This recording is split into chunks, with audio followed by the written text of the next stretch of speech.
अच्छा, ये जो गरीब ममालिक हैं, यहाँ पे गरीब गुर्बत है, बेरोजगारी है, और ख़ासकर नौजवान तबका जो है उसमें इज़्तिराब है। फ्यूचर प्लानिंग के लिए उनके पास कोई चीज़ नहीं है, तालीम हासिल कर लिया लेकिन जॉब नहीं है। और फिर ये है कि सोशल मीडिया की वजह से अवेयरनेस है, आगाही है, सब कुछ होने के बावजूद वो एक मुश्किल हालात में गुजारा कर रहे हैं। तो इस सिलसिले में जो बाकी बचती हैं ऑप्शन उनमें बैरून मुल्क जाना है, और जो बड़े बड़े तरक्की याफ्ता ममालिक हैं इनकी तरफ राग़िब होते हैं नौजवान।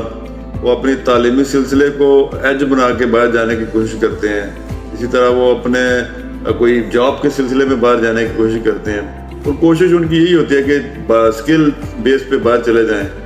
तो वो जो इससे नीचे का तबका है वो दूसरे ममालिक जैसे कि फिलिपाइन, थाईलैंड, मलेशिया, सऊदीया या दुबई वगैरह जाने की कोशिश करते हैं, क्योंकि वहाँ पे अनस्किल्ड जॉब भी चल जाती है और ड्राइविंग है या मजदूरी वगैरह लोग करते हैं। तो इस सिलसिले में जो पूरी दुनिया के जो सेंस रखने वाले लोग हैं, जो दिमाग रखने वाले लोग हैं, इन लोगों को जाल में फंसाते रहते हैं, और जाल में फंसा कर ये कोई ना कोई जॉब ऑफर करके लोगों को इन ममालिक में बुलाते हैं। खासकर अभी रिसेंटली एक फिलिपाइन में बहुत बड़ा नेटवर्क पकड़ा गया है जो लोगों को वहाँ पे बुलाता था, और बुलाने के बाद वो वहाँ पे उनको कैद कर लेते थे, और जो लोग उनका काम करते थे या जो उनके साथ मिल जाते थे उनको तो कोई ना कोई सहूलियात मिलती थी, लेकिन जो इस खौफ से उनके साथ नहीं मिलते थे कि वो कोई कानून के ज़िम्मे में ना आ जाएं या पकड़े ना जाएं, उनके साथ सख्तियाँ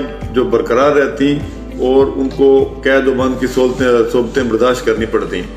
असल में ये करते क्या कि खूबसूरत जो लड़कियां जो जॉब के लिए बुलाई जाती वहाँ पे, उनके ज़रिए ये लोगों को टेलीफोन करवाते, या बैंकिंग सेक्टर में जो लोग काम करते हैं उनको उनसे राब्ते में होते, या तो वो उनको वहाँ पे बुला के अगवा करवाते, या उनको कोई ना कोई कोर्स, किसी तालीमी प्रोसेस या किसी माली बिजनेस कारोबारी जो मामलात हैं उनमें मावनत या कारोबारी शराकतदारी के ज़रिए अब बिज़नेस करने की कोशिश करते, उनको बड़ी बड़ी कारोबारी ऑफर्स करते कि ये हम काम कर रहे हैं, आप हमारे साथ काम करें।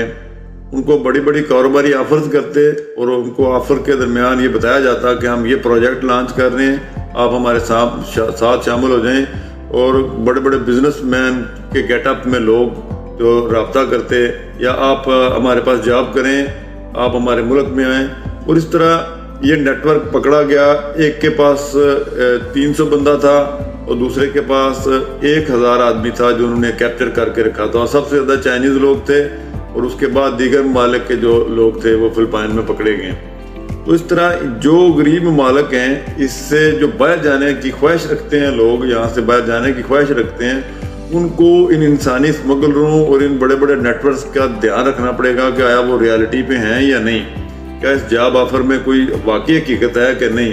क्योंकि ये सिर्फ वहाँ पे नहीं है, यहाँ पाकिस्तान में भी बड़े बड़े इस तरह के मसाइल हैं। ये जनूबी पंजाब में बड़े बड़े नेटवर्क बने हैं। सबसे बड़ा नेटवर्क तो जनाब सवा लोड वाली का था, जो बटनों वाले मोबाइल थे, अब तो डिजिटल हो गए हैं। अब तो ATM कार्ड के फ्रॉड आते हैं, बैंकिंग फ्रॉड आते हैं, और ये जो बैंकों से पैसे निकलवा के यहाँ से लूटने के फ्रॉड सामने आ रहे हैं। तो ये सब चीज़ों का ध्यान में रख के आपको चलना पड़ेगा। डिजिटल दौर में डिजिटल फ्रॉड हैं, और इस डिजिटल फ्रॉड में आम आदमी जो है ना बड़ी तेज़ी से फंस जाता है, और इस चीज़ को क्या रखना चाहिए। पाकिस्तान और हिंदुस्तान ये ऐसे ममालिक हैं जहाँ का नौजवान जो है वो यकीनी तौर पे जॉब की शक्ल में इन जालों में फंस जाता है। हुकूमतों को भी चाहिए कि अपने नौजवानों को ब्रीफ करते रहें वक्तन फ़क्तन के पूरी दुनिया में कौन से जराइम हो रहे हैं,